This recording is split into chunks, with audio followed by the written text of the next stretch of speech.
الحمد لله رب العالمين والصلاة والسلام على رسوله النبي الكريم أما بعد فأعوذ بالله من الشيطان الرجيم بسم الله الرحمن الرحيم أم كنتم شهداء إذ حضر يعقوب الموت صدق الله العظيم.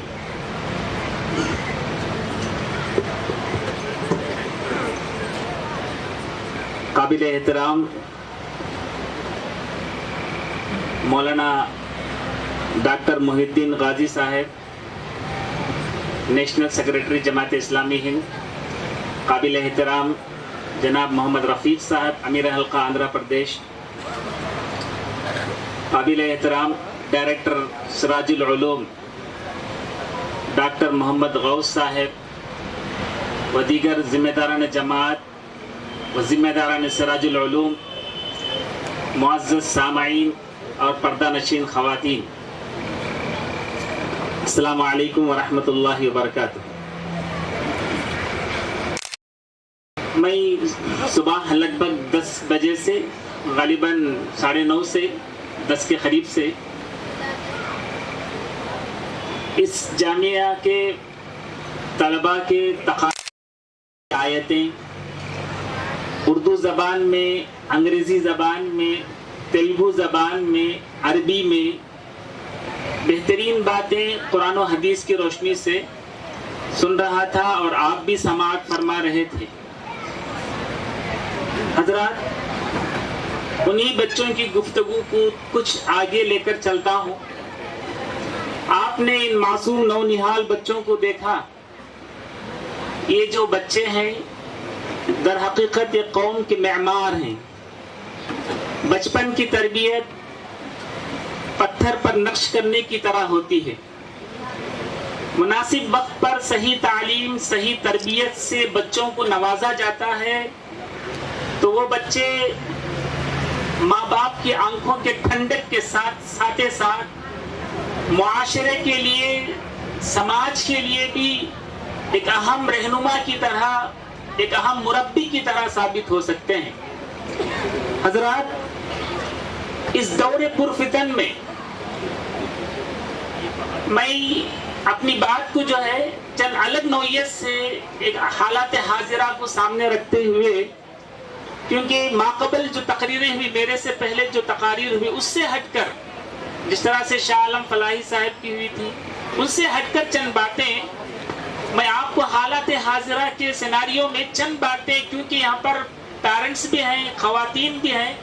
ان کو مد نظر رکھتے ہوئے چند اہم باتیں حالات حاضرہ کے ضمن میں چند باتیں آپ کے سامنے رکھنا مناسب سمجھ رہا ہوں. حضرات، آج کے جس دور میں ہم سانس لے رہے ہیں یہ فتنوں سے بھرا زمانہ ہے، اور ہم یہ سمجھ رہے ہیں کہ ہمارے بچے اسکول جا رہے ہیں اور اسکول سے آ رہے ہیں اور ہمیں ان کی پوچھ تاچھ کرنا، ان کے بارے میں پوچھنا کہ کیا پڑھ کر رہے ہیں، کیا تعلیم حاصل کر رہے ہیں. ہم میں سے بہت سارے والدین ایسے ہیں کہ ہمارے پاس وقت نہیں ہوتا کہ ان سے پوچھیں کہ وہ کیا تعلیم حاصل کر آئے ہیں. حضرات، جو بھی سلیبس بنتا ہے، NCERT کا ہو یا SCERT کا ہو،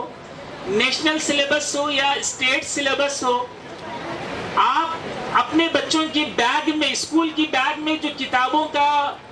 کتابوں کا دستہ وہ بچے اٹھا کر جاتے ہیں اور شام گھر واپس آتے ہیں،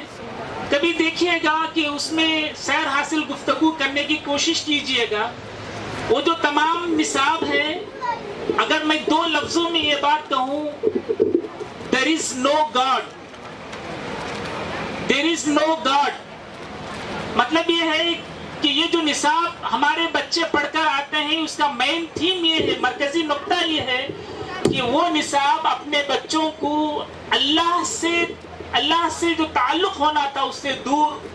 آخرت کا جو تصور تھا اس سے دور کرتا ہے. حضرات،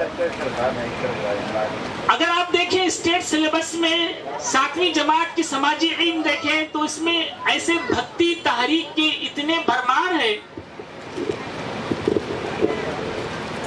ہمارے بچے اس کو پڑھ کر آتے ہیں. میں آپ سے بتانا یہ چاہتا ہوں جو کمرے جماعت میں اللہ کے خلاف، آخرت کے خلاف، پیغمبر کے خلاف جو چیزیں کمرے جماعت میں وائرس لے کر آتا ہے، آپ اس وائرس کو کس طرح سے دور کرتے ہیں؟ کبھی آپ کے پاس کیا ہے، کچھ کتابچہ ہے یا کچھ چیزیں آپ نے بنا رکھا ہے کہ جس کے ذریعے سے ہم اس وائرس کو دور کریں؟ کس طرح سے ہم اس کو اینٹی وائرس دیں؟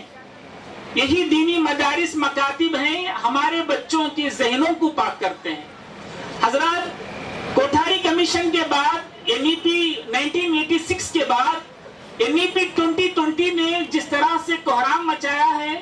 اور جس طریقے سے اسٹیٹ گورنمنٹ میں اس کو امپلیمنٹ کرتے ہوئے آگے بڑھ رہا ہے، تو کیا بتاؤں کہ جو نصاب بن کر آتا ہے، ان حالات میں ہم اپنے بچوں کو اسلامی تعلیمات سے واقف کرانا، اس کی فکر کرنا، یہ ہر والدین کی ذمہ داری ہے۔ ہم نے دیکھا اسی آندھرا پردیش میں کہ ہر 8 کلاس پڑھنے والے بچے کے پاس ٹیب دیا گیا تھا۔ آپ نے بھی دیکھا نا؟ آپ نے اس ٹیب کے جو برے اثرات تھے اپنے بچوں میں، جو معاشرے میں جس طرح سے پنپے برے اثرات، جس طرح سے اس نے اس ٹیب کا غلط استعمال کیا، وہ کسی سے پنہا نہیں، کسی سے چھپے ہوئے نہیں ہیں۔ اور ہم ان حالات میں اپنے بچوں کی فکر کرنا، انہیں دینی تعلیم سے آراستہ کرانا، مدارس اور مکتب میں بھیجنا اور انہیں صحیح طریقے سے، صحیح ڈھنگ سے اسلامی تعلیمات سے آراستہ کرنا، یہ ہر ماں باپ کا فرض بنتا ہے۔ آپ سمجھتے ہیں یتیم کون ہے؟ جس کے ماں باپ انتقال کر چکے ہوں، جس کا باپ انتقال کر چکا ہو، اس کو یتیم سمجھتے ہیں آپ؟ حقیقی معنوں میں یتیم وہ ہے، یتیم وہ بچہ ہے۔ اگر ہم آج کے اس حالات حاضرہ کو سامنے رکھتے ہوئے اگر میں یہ بات کہوں، حقیقی معنوں میں یتیم وہ ہے، یتیم وہ بچہ ہے جس کے والدین اپنی بیزی لائف میں، اپنی مصروفیات زندگی میں اتنا مشغول ہو گئے، اپنے بچوں کی پرواہ ہی نہیں کہ وہ دین کی کیا تعلیمات حاصل کر رہا ہے، کیا نہیں، اس کی فکر ہی نہیں۔ اور ایسے بچے ان کے جو ماں باپ ہیں، اس بچے کے ماں باپ اپنے مستقبل میں یہ امیدیں لگاتے ہیں کہ یہ میری آنکھوں کا ٹھنڈک بنے گا۔ کیسے بنے گا؟ بتانے کا مقصد یہ ہے کہ آج کے اس گلوبلائزیشن کے زمانے میں، آج کے اس ٹیکنالوجی کے زمانے میں، اخلاق طلبہ میں جو اخلاقی اقدار سے طلبہ جو عاری ہوتے چلے جا رہے ہیں، حقیقی معنوں میں تعلیم سے جو رشتہ اللہ سے مضبوط ہونا تھا، وہ رشتہ اللہ سے، تعلیم جس کا رشتہ اللہ سے جڑا ہو، وہ ہم نہیں پاتے ہیں۔ حضرات، یہ حقیقت ہے کہ انہی مدارس کے طلبہ نے ہی دنیا کو ہر اچھی چیز دی، اور ہر اچھی چیز جسے دنیا محروم تھی، ان تمام چیزوں کو انہی مدارس سے پڑھ کر نکلنے والوں نے دیا۔ چاہے آپ دیکھ لیجئے، ہر اچھی چیز جسے دنیا محروم تھی، مسجد نبوی کے فارغین نے دیا۔ دنیا کو ہر میدان میں، تجارت سے لے لیجئے، سفارت سے لے لیجئے، امامت سے لے لیجئے، خلافت سے لے لیجئے، ہر میدان میں ہر اچھی چیز دنیا جسے محروم تھی، اسی مدرسے سے نکلنے والے فارغین نے دیا۔ اور یہی طلبہ دنیا کو اخلاق دیا، امانت دی، عفت دی، جذبہ خدمت دی، ایثار کا جذبہ دیا، خیر خواہی سے روشناس کرایا۔ حضرات، آج کے ماحول میں مجھے وہ ایک نظریہ یاد آتا ہے، جو ایک اپروچ یاد آتا ہے، وہ بتا کر میں اپنی بات کو ختم کرتا ہوں۔ حضرات، گرامچی جو اطالوی مفکر تھا، اس نے 2 اپروچز پیش کیے، ایک پولیٹیکل اپروچ اور ایک ہے civil society approach. Political approach ہوتا یہ ہے کہ اس کے ذریعے سے فورس استعمال کی جاتی ہے، طاقت استعمال کی جاتی ہے، دبدبہ استعمال کیا جاتا ہے، جس کے ذریعے سے انسان کو تسخیر کر لیا جاتا ہے، اپنے قابو میں کر لیا جاتا ہے۔ پولیٹیکل اپروچ یہ زیادہ دیر تک نہیں چلتا، جب دبدبہ ختم ہو جاتا ہے، جب فورس ختم ہو جاتی ہے، وہ جو ہم نے تسخیر کر لیا تھا